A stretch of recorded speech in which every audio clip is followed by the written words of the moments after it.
দোয়া, জিন্দেগি প্রেমের জন্য এরই নাম ইন্না লিল্লাহি ওয়া ইন্না ইলাইহি রাজিউন। এটা আমরা মাইয়েতের জন্য পড়ি, এটা মাইয়েতের দোয়া নয়, এটা জিন্দেগির দোয়া, এটা জিন্দেগির পরিচয়। যদি জিন্দেগি এই ভিত্তিক না হয়, লাশের উপরে দোয়া কোনো ফজিলত আনবে না, কোনো নাজাত দিবে না। এভাবে আমরা আজকে আমাদের নিজেদের অভ্যন্তরীণ অবস্থা যদি ঠিক করতে পারি, আমরা যদি সুন্নিরা কিসের ভিত্তিতে সুন্নি দাবি করি, এটা যে চৌধুরী ভাইয়ার মতো উপাধি নয়, বাতিল দলমত করবো, সুন্নি দাবি করবো, এই ধরনের প্রতারণার অবকাশ নেই, এই ধরনের অবকাশ নেই। আমরা আজকে প্রেমের প্রেমে দুনিয়াতে নেমেছি, প্রেমের দুশ্মনদের বিরুদ্ধে আমরা জিহাদে নেমেছি, তাদের কবল থেকে আমাদের আত্মরক্ষার সংগ্রামে নেমেছি। আমাদেরকে নিজেদের অস্তিত্ব প্রথম ফিরিয়ে আনতে হবে। এই অস্তিত্বের দুইটা দিক আছে, একটা ইমানি অস্তিত্ব আর একটা ইনসানি অস্তিত্ব। সব দিকে আজকে সর্বপ্রকাণ্ড আঘাত, দুদিকেই অস্তিত্বের বিলোপ। সুন্নি দাবি করি, আবার কোনো না কোনো বাতিল দলমতের সহযোগিতা করি, তাদের সমর্থন করি, তাদের সহায়ক হই, তাদের পুঁজি হিসেবে ব্যবহার হই। সুন্নি দাবি অসার, সুন্নি দাবির বিরুদ্ধে এটা যুদ্ধ। একই সাথে ইনসান দাবি করি, ইনসানি জিন্দেগি চিনি না, ইনসানি অজুদ বুঝি না, মানব সত্তা চিনি না, মানুষ নামের অমানুষ হয়ে যাই, জীবন বিরোধী, মানবতা বিরোধী অপশক্তির দোষর হই, অবিচার, জুলুম, শোষণ, পাশবতা, বর্বরতার সহায়ক হই, মিথ্যার সহায়ক হই। আবার মানুষ দাবি করি, এটা মানুষ দাবি করার কোনো ভিত্তি থাকে না, কোনো যুক্তি থাকে না।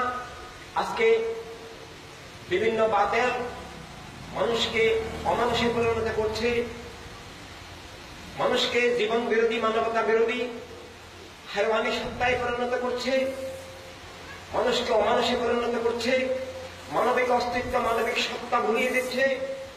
আমি মানুষ, এই কথা বলার মতো মানুষ দুনিয়াতে পাওয়া যাচ্ছে না। মানুষ শুধু দৈহিক অবয়বের নাম নয়, দৈহিক আকৃতির নাম নয়।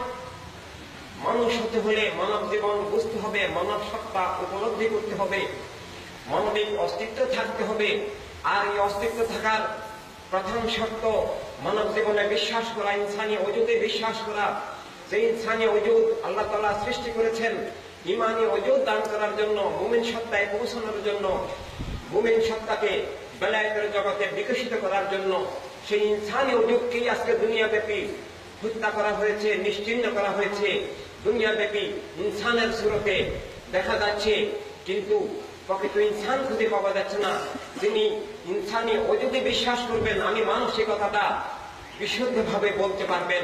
আর এটা বলার প্রথম শর্ত, আমি বস্তুর ঊর্ধ্বে, আমি মানুষ, আমি গরু ছাগলের ঊর্ধ্বে, আমি এই বাউরি মাটি পাথরের ঊর্ধ্বে, আমি বস্তুর ঊর্ধ্বে, আমি সব বস্তুর ঊর্ধ্বে, আমি দেশ রাষ্ট্রের ঊর্ধ্বে, আমি আশরাফুল মখলুকাত।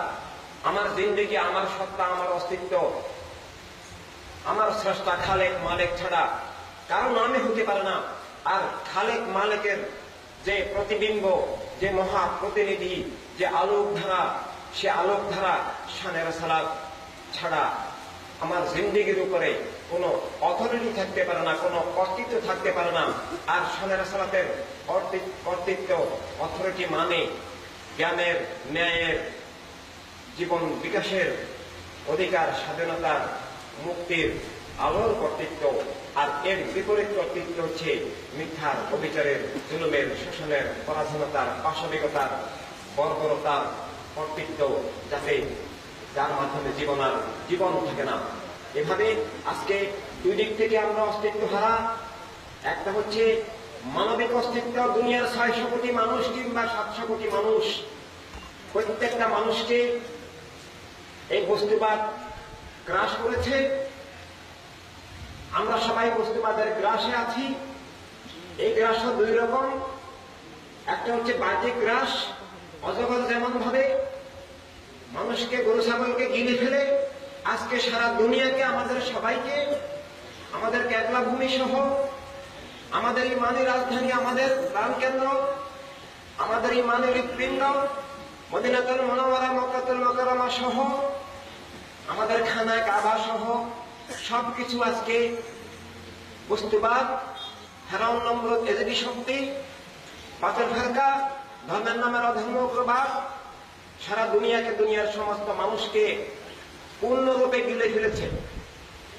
এই গিলে ফেলার মধ্যে দুইটা দিক আছে। বাহ্যিকভাবে আমরা সবাই অজগরের পেটে আছি, তবে এর মধ্যে কিছু মানুষ আছেন যারা পীর মাশায়েখ উলামায়ে কেরামের, আউলিয়া কেরামের ওসিলায় মিটি আত্মাটা বেঁচে আছে, ভিতরে সংবিতটা আছে। তারা বুঝতে পারেন যে আমরা অজগরের পেটে চলে গেছি, আমরা সেখান থেকে বেরিয়ে আসতে হবে।